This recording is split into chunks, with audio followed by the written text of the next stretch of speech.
모든 사람은 수포자다. 수포자라고 해서 수학 실력이 떨어지는 건 아니다. 연대표를 만드는 연습을 하게 되면 내가 배우고 있는 수학들이 좀 더 생생하게 잘 이해할 수 있을 것 같다라는 생각이 들면서 그럼 좀 더 학문에도 도움이 되지 않을까라는 생각을 저는 좀 하게 되었습니다. 전체적으로 큰 그림을 파악함으로써 일단 마음의 여유도 생기고 제 생각은 구체적인 문제풀이에도 도움이 될 것 같아요. 네, 저도 그렇게 생각합니다. 수학적인 어려움이라는 게 사실은 또 굉장히 많은 부분이 심리적인 어려움이거든요. 꼭 실력이 없어서보다도 그 마음이 긴장된 상태에서 딱 풀려고 할 때 막히는 경우들이 있고, 그래서 전체적으로 큰 그림을 파악해서 여유 있는 느낌으로 문제를 접근하는 것이 실력을 요하는 어려운 구체적인 문제를 푸는데도 도움을 줄 것 같다는 느낌입니다. 제 생각으로. 어쨌든 그 주제에 대한 다양한 배경 지식이 있다는 건 그 그렇죠. 예. 주제를 풍부하고 더 정확하게 이해할 수 있는 토대가 되기 때문에 저는 그렇죠. 관련 지식들을 알고 있는 거는 굉장히 중요하다고 생각을 합니다. 수학이라는 과목이 실은 저는 네. 읽으면서 그게 세상을 음표로 이해하는 음악가가 있듯이 네, 네. 이해하는 수학자가 있는 거잖아요. 근데 이거를 현재 교육 과정은 모든 학생들이 다 배워라 라고 이제 실은 강요인 부분도 있는 거잖아요. 이게 필수 교과 네, 네. 과정이니까. 그러면 실은 문과 계열이나 수학을 포기하는 학생들, 나중이죠. 이런 네. 학생들에게도 수학을 공부해야 되는 중요한 이유가 있을까요? 목표가 뭐냐 이걸 좀 먼저 얘기해야지 될 것 같거든요. 그 질문은 답을 하자면은 글을 읽는 거하고 잠깐 비교를 해보죠. 우리 뭐 전부 다 작가 될 거는 아니잖아요. 뭐 신문 기자 될 것도 아니고. 그런데 글을 읽고 쓰는 연습은 다 하잖아요. 어느 정도까지. 그래서 수학의 경우도 어느 정도 하고까지 하고 나서 이 이상은 내가 생각하기 어렵다. 공부하기도 어렵고 생각하기도 어렵다. 또 이 방향으로 생각하기 더 어렵다. 이 그렇죠. 결정은 누구나 할 수 있어요. 그런 면에서 보면 누구나 수포자예요. 어느 정도까지 하고 나서 그 왜냐하면 이상은 더 끝까지 안 안 하겠다. 하고 어느 지점에서 누구나 포기하기 때문에 모든 그렇죠. 사람은 수포자라는 거죠. 모든 사람 저도 그렇죠. 그러니까 수학자라고 해도 어느 정도까지 공부하고 또 이 방향은 못 하겠다고 포기하게 되거든요. 실제로 한없으니까. 그렇게 보면 누구나 다 수포자죠. 어디까지 공부해야지 되는가 자기가 결국 결정을 해야지 되고 그리고 자기가 그때까지 공부한 양을 가지고 어떻게 활용하느냐 결정하고 활용하는 방법을 생각해야지 되죠. 그러니까 수포자라고 해서 내가 못하는 것은 아니고 그러면 지금까지 배운 기술로 실력을 얼만큼 잘 활용할 수 있냐 그 생각을 해야지 되는 것 같아요. 그러면은 원래 질문으로 돌아가자면은 네. 첫째 저는 우리나라에서 그 문과 이과 구분을 너무 강하게 생각하는 거에 대해서는 조금 불만입니다. 네. 제가 그걸 불만으로 생각하는 가장 중요한 이유 중에 하나는 우리나라 사람들은 문과 공부한 사람들도 상당히 수학 실력이 뛰어나거든요. 웬만한 사람들. 그것보다 더 중요한 거는 네. 그 배운 실력을 이용해서 이미 세상에 대한 상당히 많은 거를 이해할 수 있거든요. 맞아요. 그 저력을 가지고 있기 때문에 자기를 문과라고 표딱지를 붙이고 나서 나는 못한다 이 심리를 갖는 거에 대해서는 저는 아주 크게 불만입니다.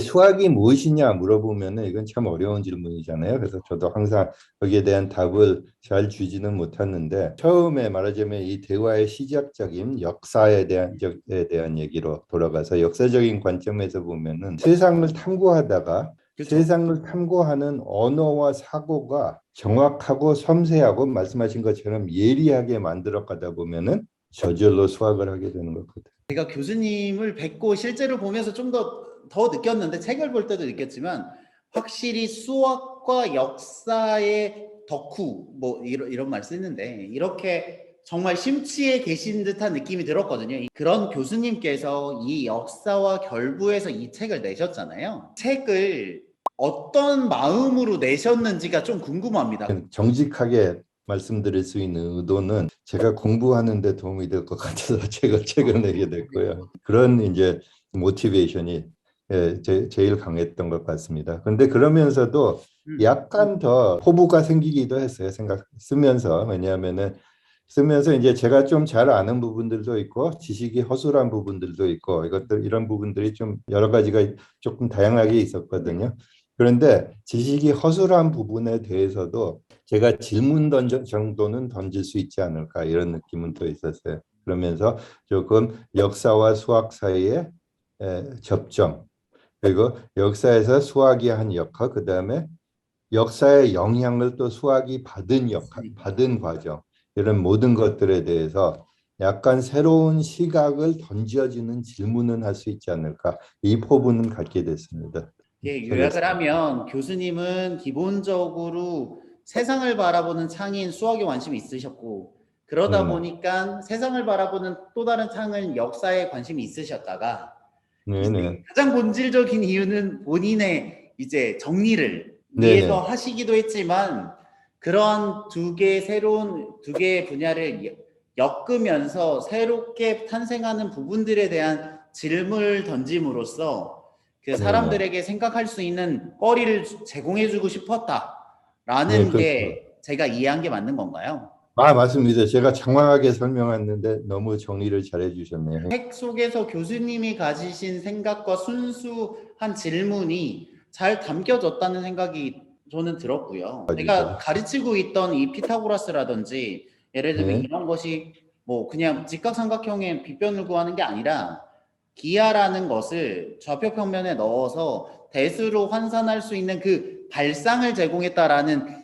그 측면에서 위대하다라는 말씀을 듣고 아, 내가 가르치던 것들이 아이들이 이런 의미로 이걸 배우고 있나라는 생각을 다시 한번 일깨우면서 그런 부분들이 되게 좋았던 것 같습니다. 요즘은 네네. AI 시대잖아요. 그래서 굉장히 네네. 많은 기술이 발달하고 이런데 더 불구하고 네네. 피타고라스의 정리처럼 막 고대 시대의 수학을 공부해야 되나라는 생각을 할 수 있는데 네네. 그렇게 공부해야 되는 이유가 있는 거네요. 그렇죠. 공부해야지 되는 이유가 굉장히 여러 가지인데요. 첫째, 고대 수학을 다 공부해야지 되는 것은 당연히 아니에요. 지금까지 가령 커리큘럼에 남아 있는 것들은 보면은 살아남은 것들이거든요. 굉장히 많은 수학적인 아이디어들 그렇죠. 가운데. 그래서 그야말로 아까 말씀하신 것처럼 살아 숨쉬면서 진화하는 학문이기 때문에 계속 변화가 일어나지만은 그렇지만은 지금 커리큘럼에 들어있는 거는 그때까 상당히 지금까지 지속성이 살아남은 거죠. 있고, 예. 그 많은 그렇죠, 역사를 버틴 거죠. 그 역사 동안 살아남은 것들만 추렸기 때문에 물론 그렇죠, 후대의 평가가 달라질 수 있겠지만 그렇죠, 지금까지로는 역사상 가장 중요하다고 생각하는 것들이 있으니까 이거는 충분히 가치가 있고 이것들을 그렇죠. 토대로 현재 수학을 발달하기 위한 기틀이 되기 때문에 충분히 네, 공부할 이유가 있다 정도로 네. 제가 이해했습니다. 정말로 항상 계속 이렇게 요약을 잘해 주셔서 감사합니다. 말하자면은 지금 수학 교과서 보면 내용이 많은 것 같지만은 음, 잘 아시지만은 수학이라는 거는 사실 학문 중에서 제일 오래됐다고 생각해도 되거든요. 예, 그러면 감사합니다. 이제 현재 학생들은 말씀하신 대로 이제 정도의 문제지만 네, 네, 성적을 내야 되기 위한 그 의무로서의 수학을 받아들이는 경우들이 있는 것 같아요. 네, 근데 네. 이런 거를 극복하기 위해서 어떠한 아이디어나 팁들이 좀 있을까요? 아, 참 이거는 어려운 문제긴 한데 근데 그건 꼭 수학에 대한 질문은 아닌 것 같아요. 그렇죠. 생각해보고 왜냐하면은 그러니까 여러 가지 다양한 활동을 권장할 수는 있지만은 네. 시간들이 없잖아요.